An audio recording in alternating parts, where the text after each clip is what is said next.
All right, good afternoon or morning or whatever it is where you are. All right, continuation of the midterm AICE review. All right, question number 4. It says, for what values of k does 4x squared minus kx plus 5 have one real root? All right, so if it has one real root, we sometimes call that a repeated root, and that says it on the paper. Okay, so for one root, okay, we use our discriminant, b squared minus 4ac, and that must equal 0. Okay, so remember, a, b, and c are the coefficients of our trinomial, so we're going to go ahead and identify those and then plug it in and set it equal to 0 to solve. So my coefficient of x squared is 4, that's my a. My b is going to be that negative k, make sure you take the sign with it, and c will be 5. So then I'm simply going to plug it into this and solve. So b is going to be negative k squared minus 4 times a times c must equal 0. All right, so that's going to give us k squared minus 4 times 4 is 16. 16 times 5 will give us 80.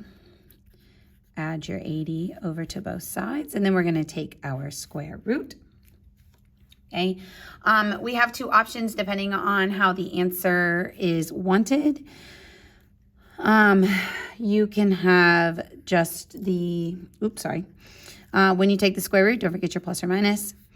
You can leave it just like this as plus or minus the square root of 80, or you can reduce this radical. And when you reduce the radical, you are looking for perfect squares. So if we start with 8 and 10, 4 and 2, 2 and 5, we get one right here and one right there. So this would be 4 square root 5 plus or minus. So either answer would be accepted. So I would just be careful. I imagine that a decimal would be accepted as well because it does not say exact. Remember that phrase exact means leave it as a radical or a fraction. All right, question number 5. Solve for x. So we have x plus 5, 4 minus 3x. We have an inequality, okay, on this one. So for our inequality, it's already factored basically. So we don't want to redistribute. We're just going to take those two binomials and set them to that inequality of less than or equal to 0. Then we'll draw a little number line. All right, so my first one would be x plus 5 is less than or equal to 0, and then 4 minus 3x is less than or equal to 0. Okay, subtract my 5, so I get that x is less than or equal to 5. Add my 3x over because I like my variables to be positive, so I don't have to switch my signs. All right, so these are our two options. Go ahead and draw your number line. We've got a negative 5 closed circle. And over here we have a 4/3, which is just 1 1/3. Also a closed circle. So remember when you read your inequality, you always want to start with the x. This one is x is less than negative 5, so that's going to be everything this way. And this one is x is greater than 4/3, so that would be everything this way. All right, so here are our two solutions, and here is a graphical version of our solutions.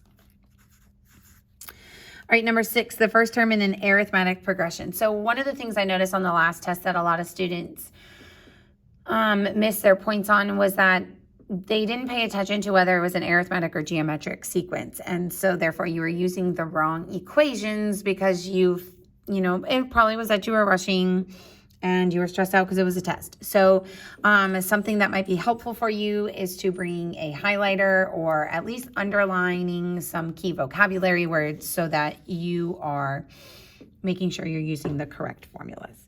All right, so we have an arithmetic progression. The first term is negative 5. Remember, we use the letter A to represent our first term. The sixth term is 15.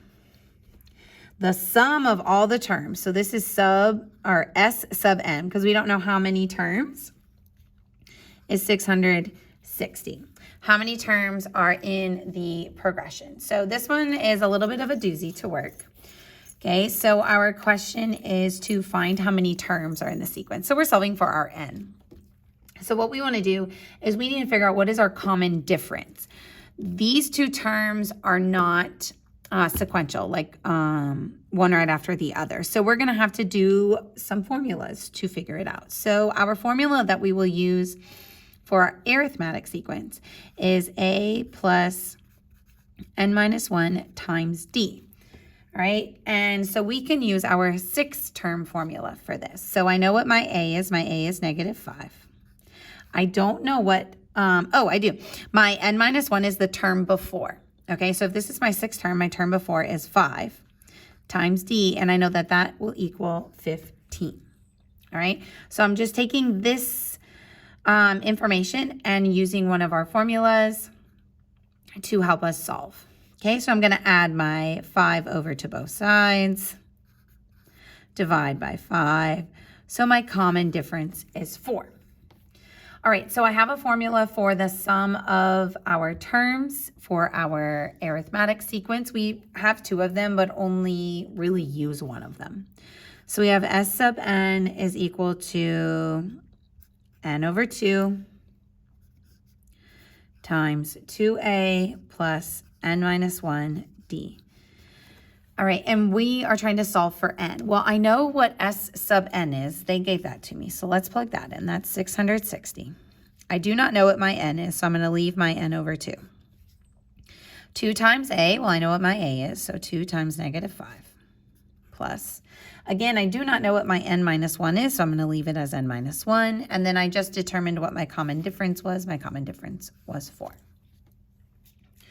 All right, again, don't let that 4 being in the back scare you. We're still going to distribute. So I'm going to do a little simplifying here.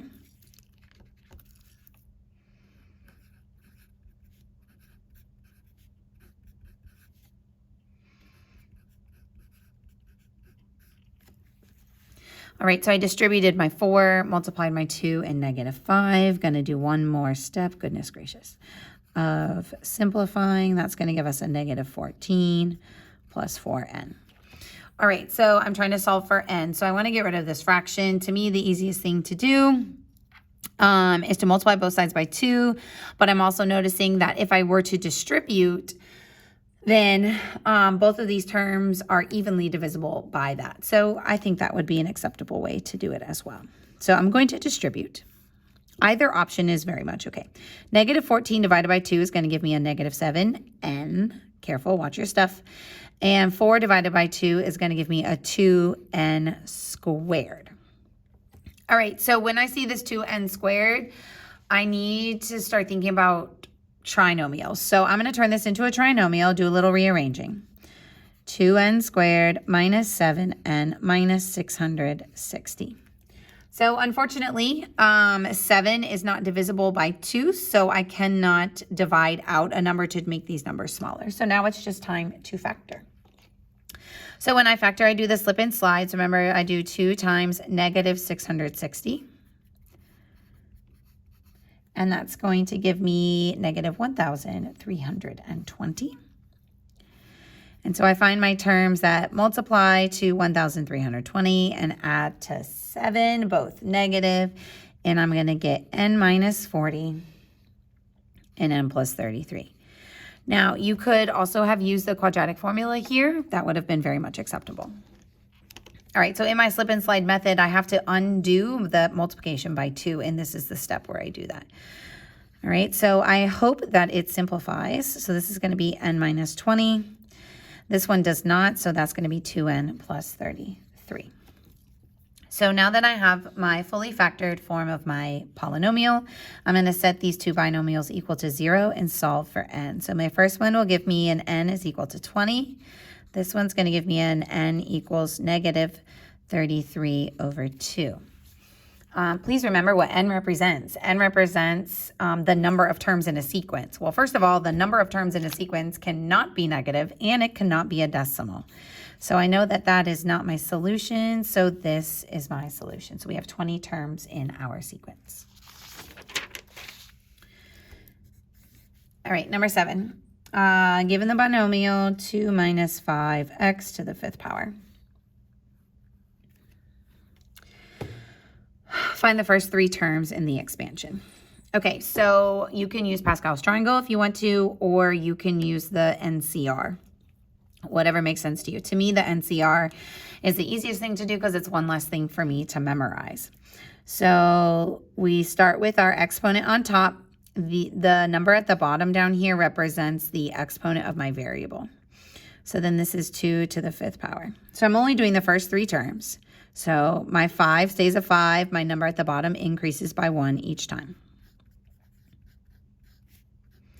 So this term, this exponent is decreasing, and this exponent is increasing, okay? So this is 5, 2. Now remember, this 2 represents what is the exponent on my variable. So that's going to be 3, because remember 5, 4, 3. And then this one will go up to a 2. Make sure when you are doing this, if your second term is negative, that you bring that sign with your term. All right. Using my calculator, okay, let me remind you how. Make sure you know how to use your particular calculator. Now, I already know what that number is, but I'm just going to show you how to type it in. So you start with 5. So you put that number in first, typically no matter what type of calculator. Then for me, I hit math, and I come over and I find, usually it's in some type of probability section on your calculator, and you're looking for NCR. This means combination. So I'm going to scroll down to that. I'm pretty sure I've seen on everybody's calculator this notation. And then that last number is your bottom number in this notation. So I hit enter and I get 1. And so then I do 2 to the 5th power, and then I multiply those two things together. So that's going to give me 32. And then I just continue, okay? So I do the same thing, 5 NCR 1. That's going to give me a 5. And then 2 to the 4th power, and then times negative 5. So this is going to give me a negative 400x. This one, same thing, 5 NCR 2, 2 cubed. And then this is, make sure, I noticed this was another error I saw a lot of. When you're squaring a monomial like this, where you have a coefficient and a variable, make sure both the coefficient and the variable get squared. So this is going to be a positive 25x squared times 8 times 10. Pretty sure that's 10. No, I'm second guessing myself. Yep. All right, so this is going to give you 2000x squared. And so these are the first three terms. You don't have to worry about trying to work backwards. So those are our first three terms. All right, part B uses this polynomial. Okay, so part B says to find the value of A and the expression 1 plus 3x plus ax squared times this binomial, if the coefficient of x squared in the expansion is 1,184. All right, so what I did was I started with my polynomials. All right, I'm looking for the coefficient of x squared. So I know that I don't need to expand this binomial any more than what I just did, because if I go any further, my exponents are just going to increase, and I'm only looking at the exponents that give me x squared. So what I'm going to do is just copy and paste this piece from my first answer.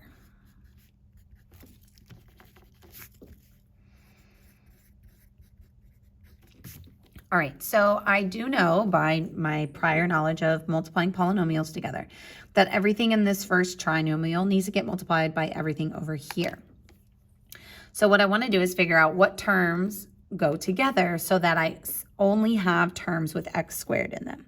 So my constant needs to be multiplied by the x squared term. So this is going to look like 1 times 2,000. And we talked about this in class. When you get to this step, you don't want to write the variable anymore. You want to just focus on the coefficients. All right, so then for my 3x, I need to multiply it by one other x. Like I need to multiply x to the first power. So that gets me a x squared. So that would be this term right here.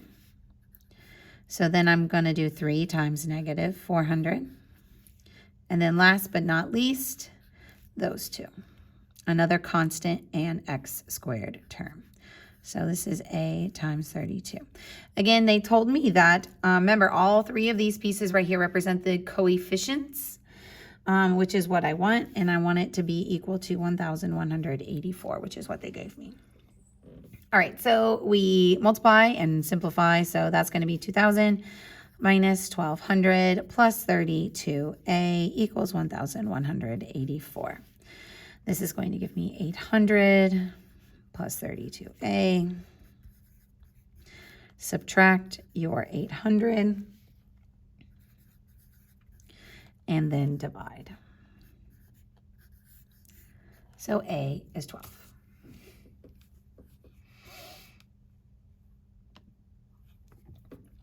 Okay, that was 7, part A and B. All right, number 8.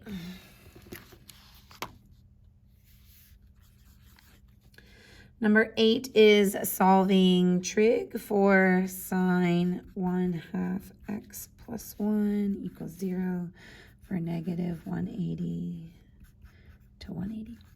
All right, friendly reminder, I don't think we ever encountered a question where we had that negative sign there.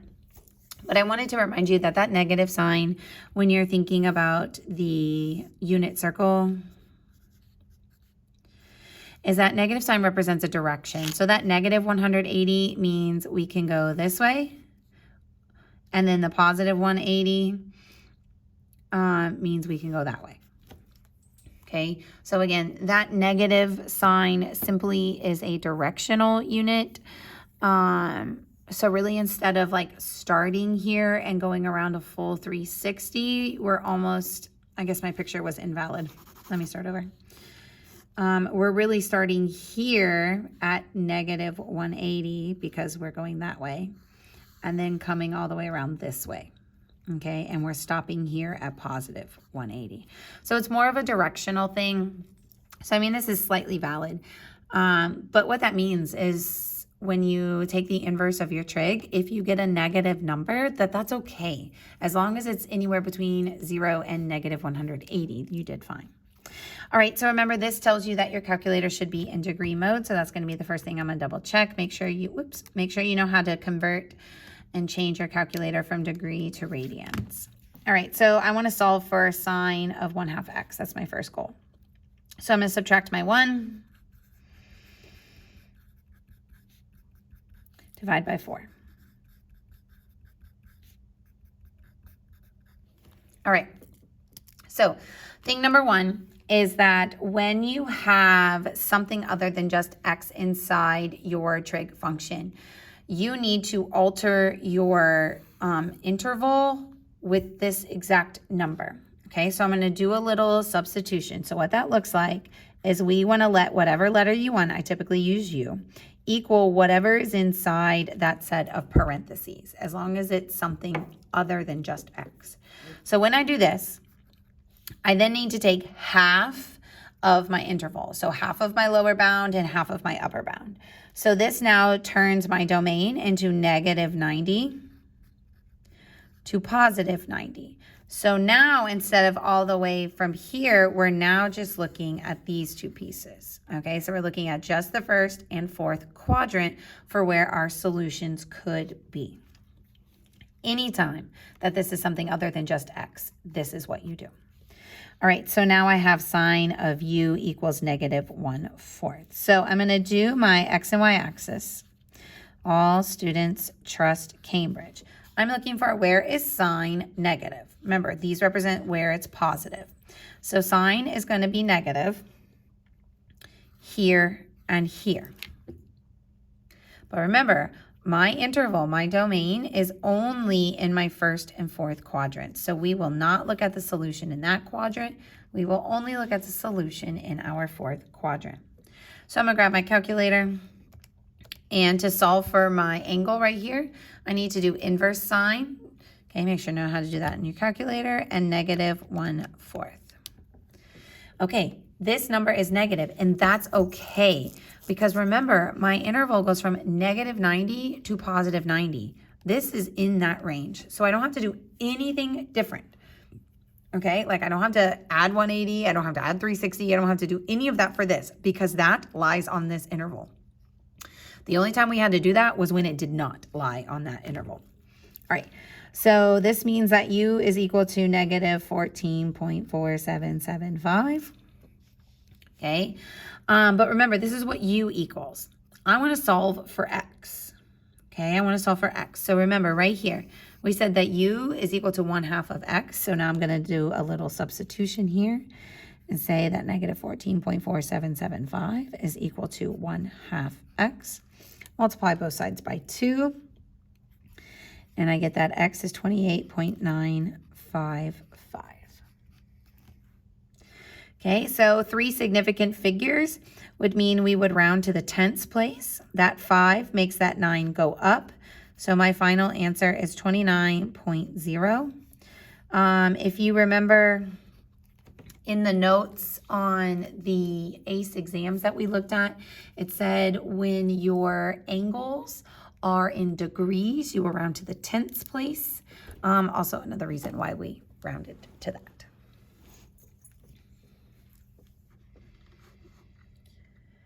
All right, number 9.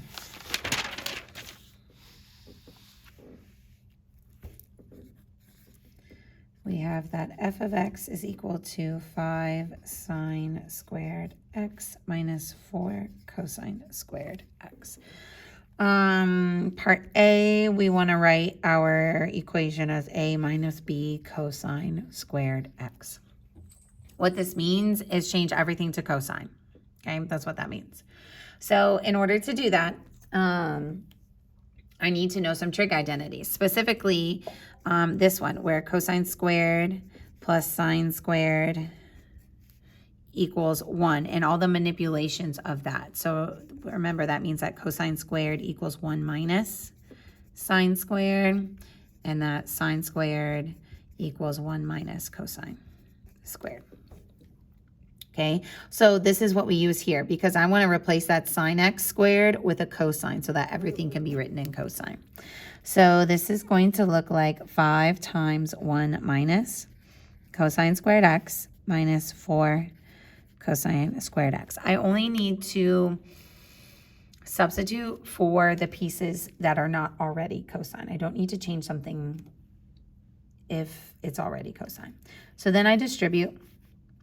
I get 5 minus 5 cosine squared x minus 4 cosine squared x. These two things are like terms. Let's combine them. All right. Does this look like this? Do I have a constant, a coefficient, and then cosine squared? Yes. This is my answer for part A. All right. Part B says to find the least and greatest values. Okay, so we think about the domain of cosine. So the domain of cosine is going to be from 0 to 1. Okay, and so what we want to do is figure out, well, what is the minimum value of this equation at the cosine minimum and the cosine maximum. Okay, so I'm going to replace x in this equation with this, or cosine squared x. I'm going to replace with this. So for this number, I'm going to do 5 minus 9 times 0, because that's the lowest that cosine squared could be. And then the largest that cosine squared could be would be 1. So that's just going to give me 5, and that's going to give me a negative 4. So if we just think about those two values, the larger one is going to be my maximum, and the smaller one is going to be my minimum. So that means that 5 is going to be my max, and negative 4 will be my min. So again, the big thing here is to know what is our domain. What can I possibly plug in here?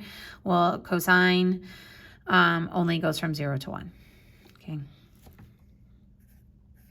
All right. Part C is to solve the equation. They add a plus 2.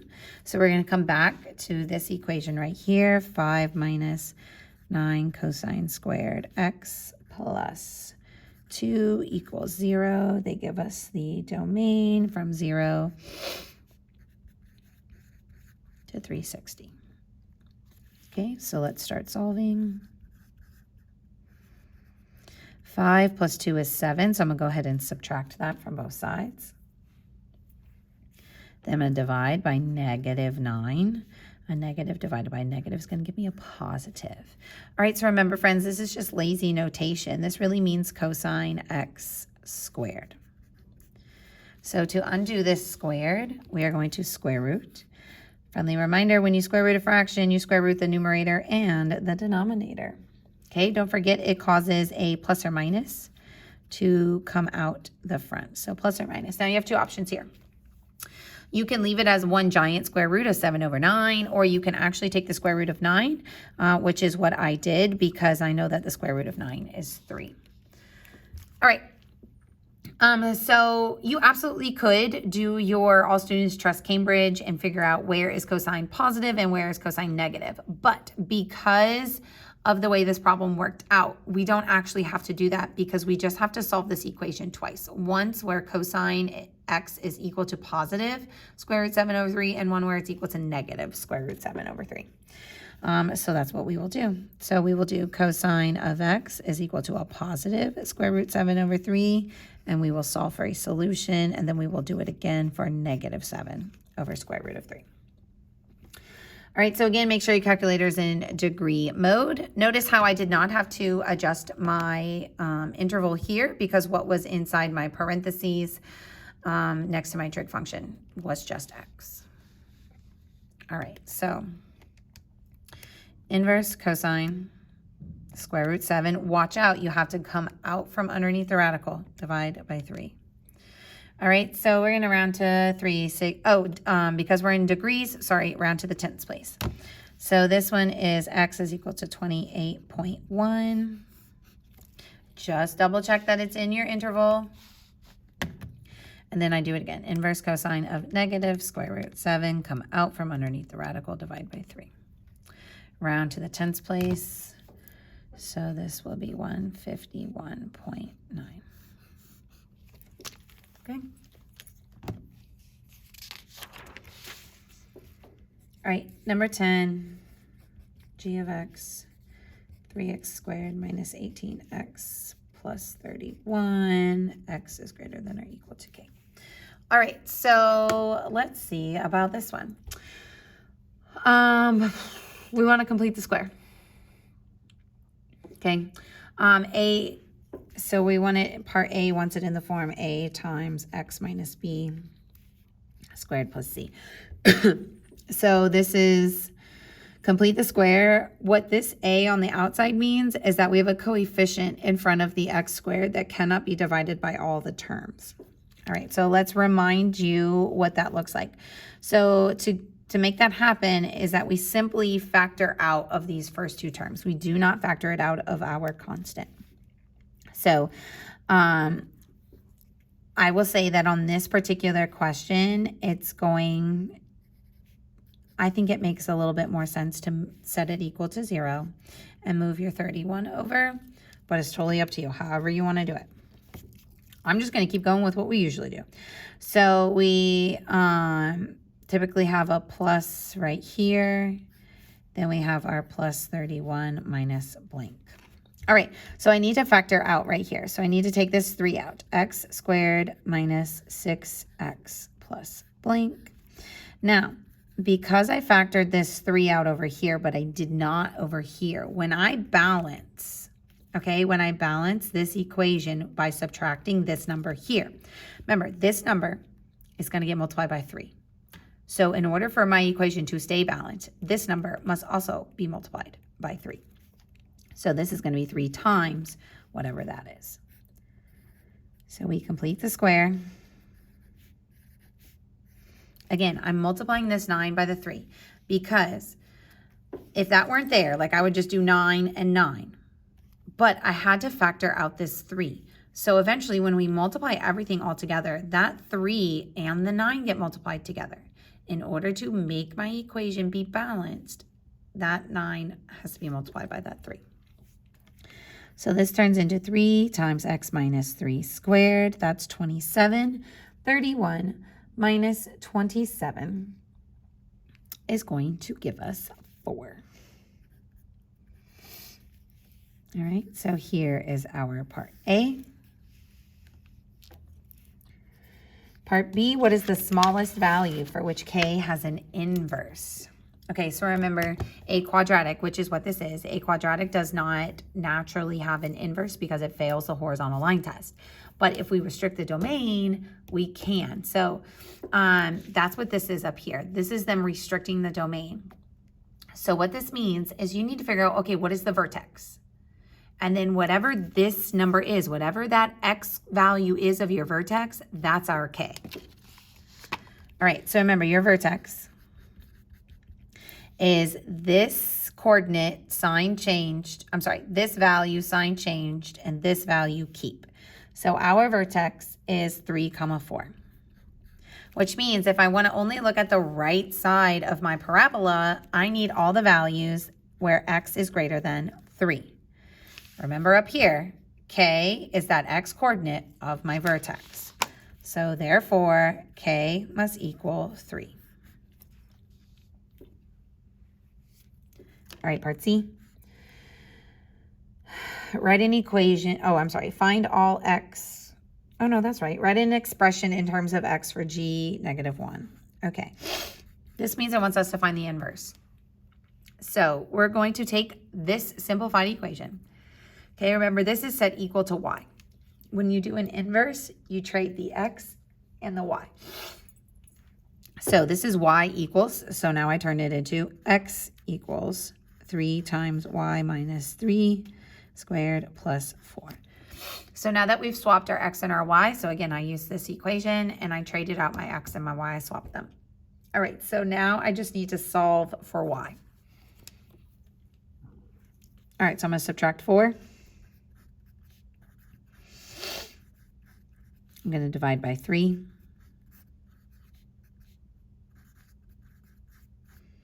I'm going to square root.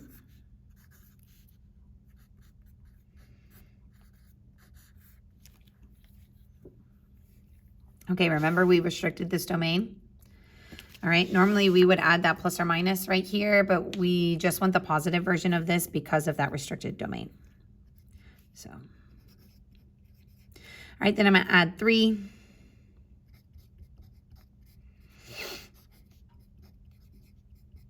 All right, so this is my inverse. Okay.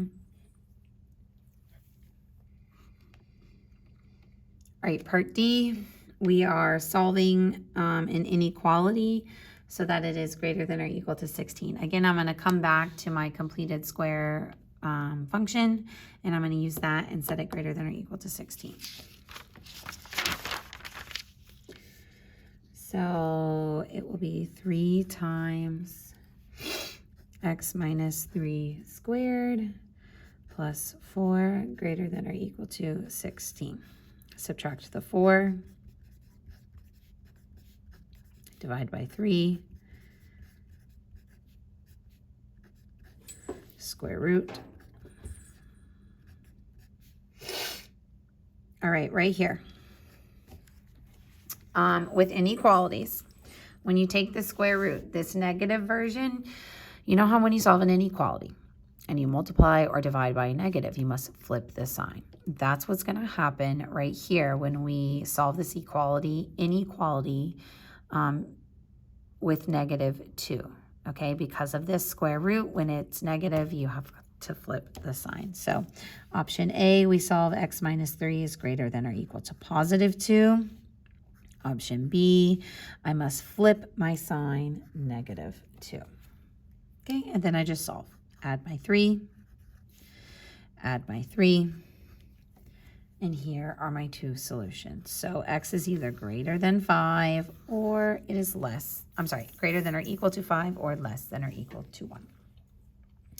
You're more than welcome to graph. This one is not requiring you to graph though. All right, 11. We have g of x equals 2x plus 16 over x plus 3. X is not allowed to equal -3. And then we have f of x is equal to x plus 4. All right, so this one's asking for a composition g of f of x equals x. So g of f of x equals x. So this is when we take f and we plug it into g and then set it equal to x. Okay, so I'm going to take my f function and I'm going to plug it into g wherever there's an x. So all of this is going to go everywhere where there's an x. Okay, so this is going to look like 2 times x plus 4 plus 16 all over x plus 4 plus 3 equals x because of that right there. All right, now I'm going to distribute, combine like terms, all the above. So that's going to be 2x plus 8 plus 16. Remember, these two things are not multiplied, okay? So that's just going to be x plus 7. 8 and 16.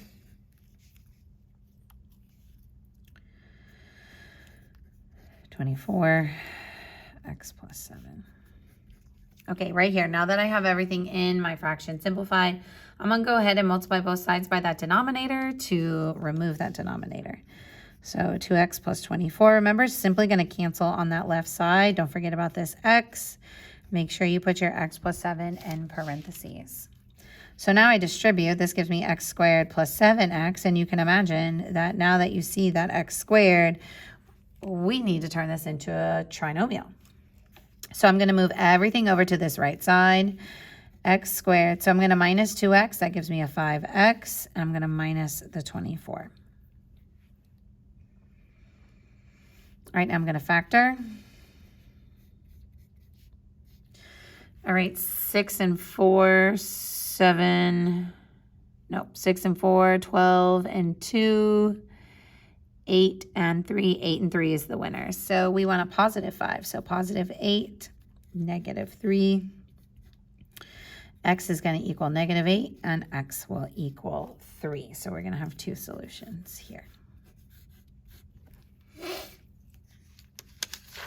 All right, part B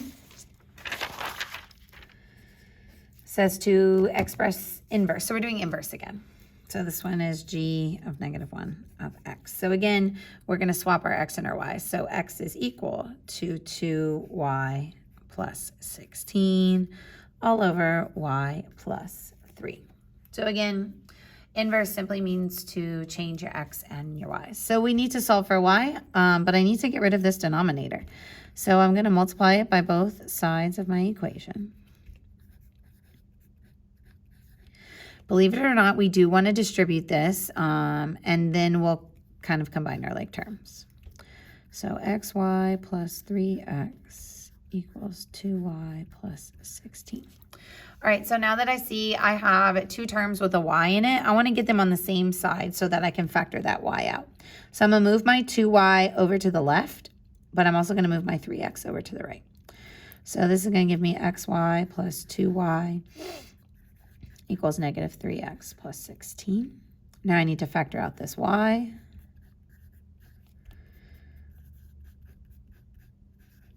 Divide both sides by x plus 2.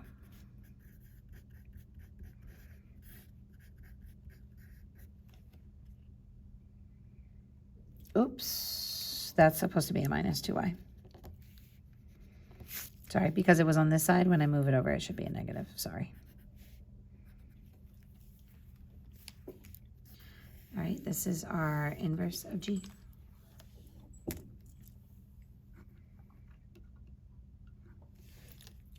right, number 12.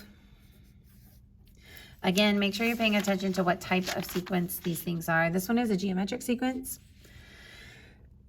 All right, it says that our second term is 18 and our fifth term is 9/32. We need to find the common ratio, the first term, and the sum to infinity. All right, so to find our common ratio, we need to write, kind of like how we did on the arithmetic one, we need to write some equations to represent both of these. So this one is AR to the n minus 1 equals whatever that term is. So, I don't know, let's come right here, I guess. So for my second term, I don't know what my A is, so it's A. I don't know what my R is, but it's R to the 1 because the term before the second is the first, and this is going to equal 18. Then I do it again for this one. I don't know what my A is, but my R is raised to the term before 5, which would be 4, and this one is 9/32. All right, so I need to start with these two things. Now, because this is geometric, my common ratio is a multiplier divide situation. So I want to divide these two things to figure out what my common ratio is. Put the equation with the largest exponent on top. So this should look like AR to the 4 equals 9/32 divided by AR equals 18. All right, your A's are going to cancel. R to the 4 divided by R to the 1 is R cubed. Grab your calculator, make sure you do it right, friends. 9/32 divided by 18. Okay, I'm going to turn it into a fraction. That's 1/64. Make sure you know how to use your calculator. All right, we need to cube root. Okay, when we cube root, we get 1/4. So that's my common ratio. Now, if you didn't convert it, watch. Oh, shoot. Okay, hang on. Find your cubed root. Most calculators have it. And then you can just type in that decimal that we got earlier. 0.015625. And like, we hopefully are at a point where we recognize that 0.25 is 1/4. Okay. Also, I don't imagine that writing it as a decimal is a really big deal either. Okay, so here's my ratio. Part B asked me to find my first term. Well, I can just use one of those equations and substitute my 1/4 in for my R. To me, the most logical one is to do the AR equals 18. So AR equals 18, A times 1/4, and A is going to give you 72. All right, sum to infinity. Now remember, it's not going to straight up tell you that it's an infinite series, that this series is going to converge. But what you need to remember is that when your ratio is between -1 and 1, when that ratio falls in that range, this is a converging series. So no, it's not going to straight up tell you that it's converging, that it's an infinite series. But you have to recognize that if your ratio is between -1 and 1, or if you take the absolute value that it is less than 1, then you can do your sum to infinity. All right, we have a formula. Sum to infinity is first term over 1 minus your common ratio. So I know all of those things now. 72 over 1 minus 1/4. Grab your calculator, use your brain. It don't matter. That answer is 96.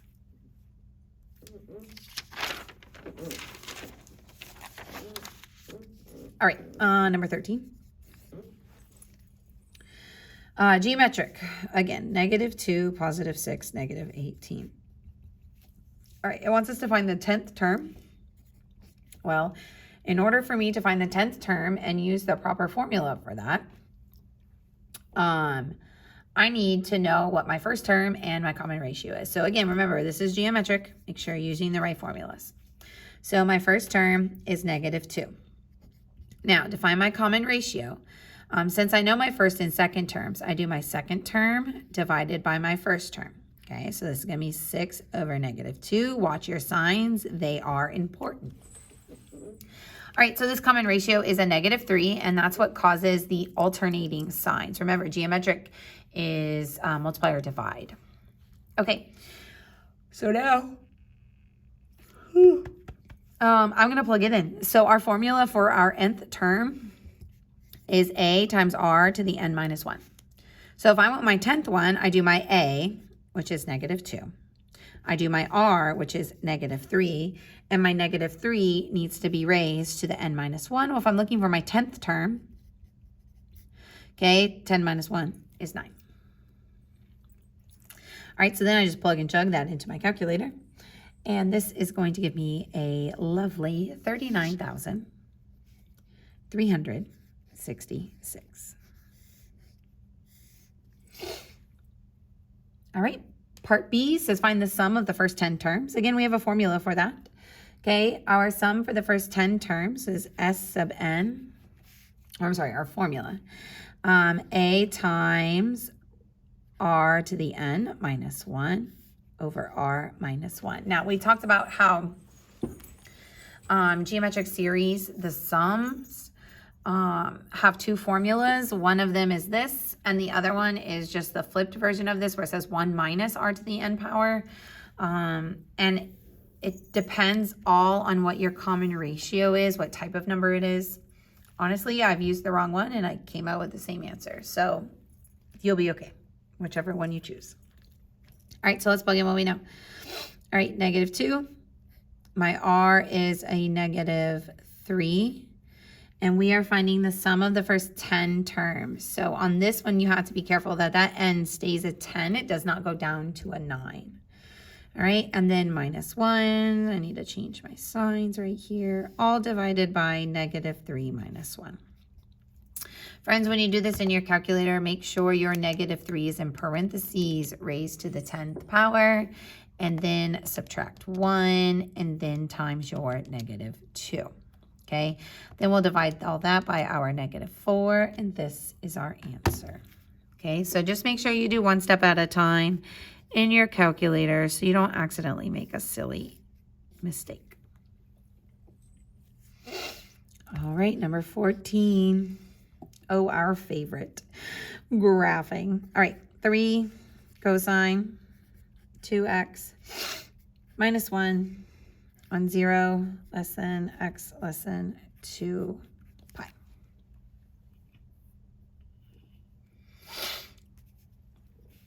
All right, period. So what you need to know is that, I'm so sorry. What you need to know is that the original period of the cosine function is 2 pi.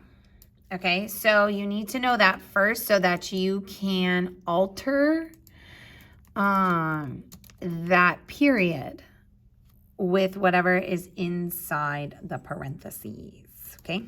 So my original period is 2 pi, then I will always divide it by that coefficient, and so now my new period is pi. Now remember, that means that our pattern will repeat every pi, okay? So from 0 to pi is 1 cycle, then it repeats one more time from pi to 2 pi, okay?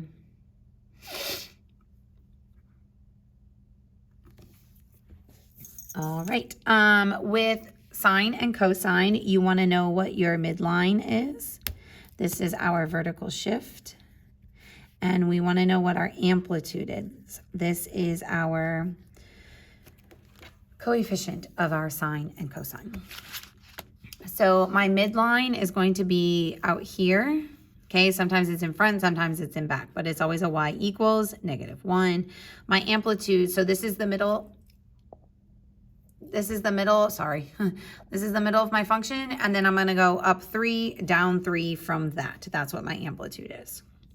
All right, we talked about intervals, okay, for like how much to increase by, like if you do a table, or for your x-axis. All right, again, we're going from 0 all the way to 2 pi. So here we go.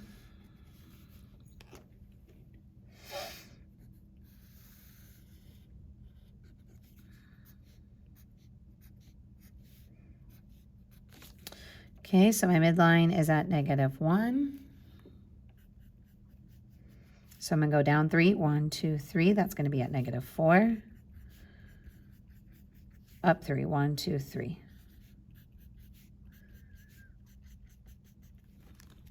All right, make sure you remember the shape of cosine. Okay, the general shape of cosine is that it starts and goes down. So like it's starting at 1, not 0. Goodness. It's starting up here, and then it's going down, and then up, and then down, and then up. Sine does the opposite, up, down, okay? All right, so I'm going to start at my max right here, and I'm going to come down, okay? So Remember going all the way to 2 pi. So the easiest thing to do for me is just to plot every pi fourth. So pi fourths, so that's 1 pi fourths, 2 pi fourths, which is pi halves, 3 pi fourths, 4 pi fourths, that's pi, 5 pi fourths, 6 pi fourths, 7 pi fourths, 8 pi fourths. Okay, so remember, one full cycle is to pi. So that means we're going to come up at pi. We're going to be up here at the top for pi again, which means that from pi to 2 pi is also one full cycle. So again, remember your shape. You're going to start here and we're going to go down. So at this value, I'm going to be at the midline. And then so 1, 2, 3, I'm going to be down at the bottom, then back up to the top. Then at my next tick mark, I'm going down to the middle. Then at the next one, I go down to the bottom. Back up to the middle, back up to the top. So you sketch your graph. Try to make it curvy. Ta-da! All right, what are the maximum and minimum values of y? So that's why the amplitude and the midline are so important. So your maximum y value is right here, y equals 2. That's the highest that this graph is going to go. Your minimum y value is the lowest that this will go, is -4. All right, now it wants us to solve with a -2 at the back. So 3 cosine 2x minus 1 minus 2 equals 0 from 0 to pi. All right, so this means that we are putting our calculator in radian mode because of that. So I'm going to come change my calculator to radian mode right away. All right, so let's go ahead and solve. This is going to give us a -3, and I need to move it over to the other side.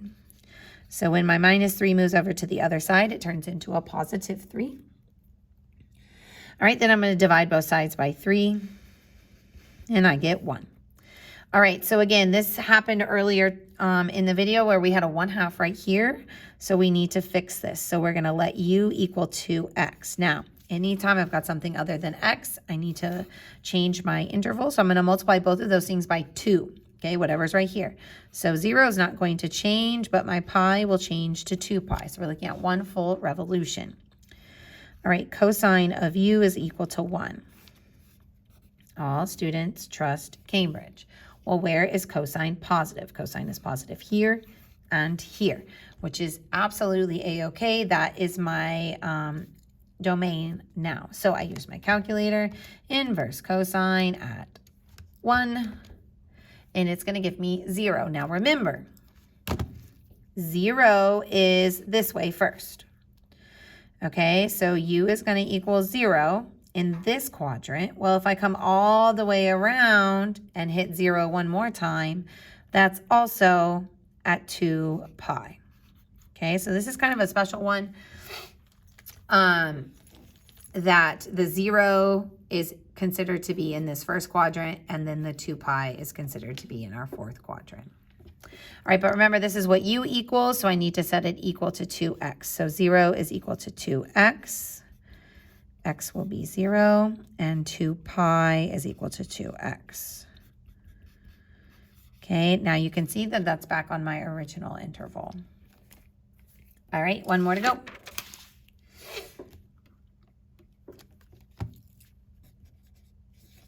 All right, so here's our picture. Oh, this is not great, sorry. All right, we know it's a right angle. They tell us that.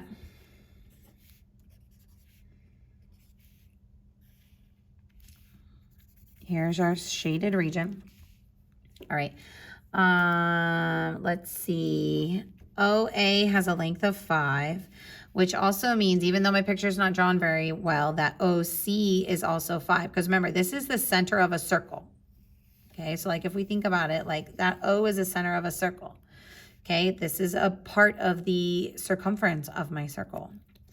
All right, this piece is 6. So you need to be thinking about arc length of a sector, area of a sector, I'm sorry, arc length of a circle, area of a sector, Pythagorean theorem, and trigonometry. There's all of that in this question. We have 2 questions to answer. We're being asked to find the area of the shaded region and the perimeter of the shaded region. Okay, so I'm gonna start with my area. So part A, I'm gonna work on my area of my shaded region. So in order to find my area of the shaded region, I wanna get a general idea of what do I need to get there? Well, I need to take the area of my triangle and then subtract, okay, so again, I want this space right here. I need to take the area of my whole triangle and then I need to subtract this unshaded sector. So I need to do my area of my triangle minus my area of my sector. All right, so let's start with my area of a triangle. Okay, so my area of a triangle, that's gonna be 1/2 times base times height. Since I have a right triangle, here's my base, here's my height. So my area of my triangle is 1/2 times 5 times 6. Well, 5 times 6 is 30. Half of 30 is 15. All right, nice and easy. All right, now area of a sector is going to be a little bit harder. Okay, so area of my sector, that subscript S means sector. Way back in the day, we have a formula for this. 1/2 times my radius squared times my theta, which is fine and dandy, but I don't know my theta. Okay, remember your theta is that central angle, which is over here. So I know that my radius is 5, and now I just need to find my theta. Okay, so zoom out, think about the right triangle. So I'm just gonna come down here and I'm gonna redraw it. Think about your SOHCAHTOA, friends. If this is the triangle we're looking at and I want to find this angle, 6 is opposite of my theta. 5 is adjacent. Opposite and adjacent give me tangent. So in order to find theta, which is an angle, I must do inverse tangent, opposite over adjacent. Okay, and again, I know that my radius is 5. So for rounding's sake, which is what we want to make sure we keep in mind, I don't want to actually calculate this, okay? Now, you can, and I did in the answer key, but like you have to write a lot of digits, and that's a little extra. So 1/2, my radius is 5 squared, times my theta, which is inverse tangent at 6 over 5. Okay, so I'm going to type all this into my calculator. Anytime you're using trig, you want to make sure that your calculator is in radian mode. All right, so again, I'm going to do one little piece at a time. I'm going to do this most complicated version first. So inverse tan, 6 divided by 5. All right, then times 25, which is my 5 squared, times 0.5. All right, so I'm going to write this down up to like 4 or 5 digits. So this would be 10.95073.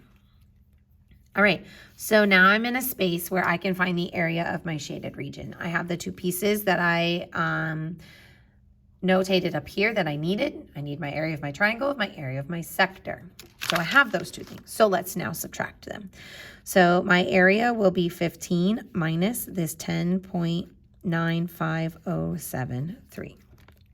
So I'm going to go to my calculator, 15 minus that previous answer, round to the 3 significant figures. So 4.05.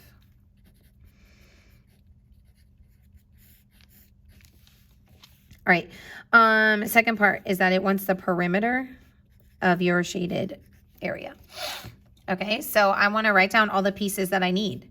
So I need segment CB, I need segment AB, and I need this arc AC. All right, I have a formula for that, so don't freak out. Side AB, awesome, super easy. Okay, CB is going to take a little extra work. All right, so I'm just going to kind of like make a list off to the side here. So AB is 6, CB and AC. Okay, just to kind of keep everything organized. All right, let's look at CB. Okay, so C is right here. Here's B, here's A. Okay, so if I look at this picture, if I want to find CB, well, I just need to know how long AB is, and then I can subtract that 5 right there from it, and that'll be good. Well, I have enough information that I can find the full length of AB. This is just a right triangle. I'm just going to do Pythagorean theorem.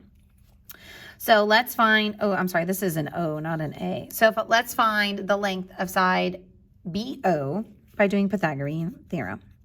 Okay, so I'm going to do A squared plus B squared equals C squared.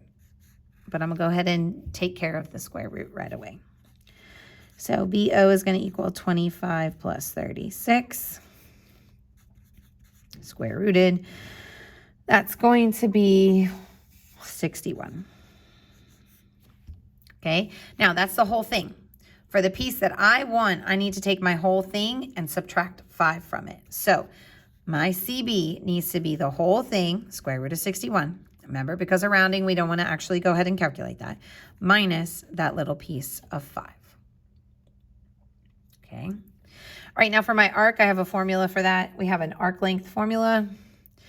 Arc length formula is radius times theta. Well, we know our radius and we found our theta already. Okay.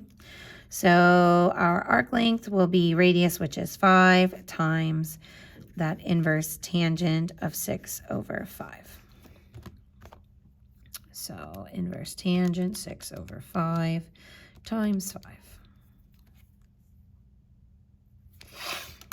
All right, so AC, we can leave it like that. I'll go ahead and write the decimal anyways, just in case. 4.38029. All right, so you can do either one. I mean, technically the best way is to do 5 times inverse tangent of 6 over 5. Like, that's officially the best way to do it, but you can write the decimal too. All right, now perimeter means we're going to add up those 3 things. So let's go ahead and do that. So 6 plus square root of 61 minus 5 plus 5 times inverse tangent of 6 over 5. All right, so this is my 5 times inverse tangent of 6 over 5. So I already have that in my calculator. So I'm just going to leave that. I'm going to add my 6, subtract my 5, add my square root 61. Now, if you did this in a different order and you put something after that square root of 61, make sure you use your arrows and get out from underneath that square root sign. All right, here is my final answer. Again, I'm going to round to 3 significant figures, which would give me 13.2. So this is what my perimeter is. All right, and that's it, my friends. Good luck.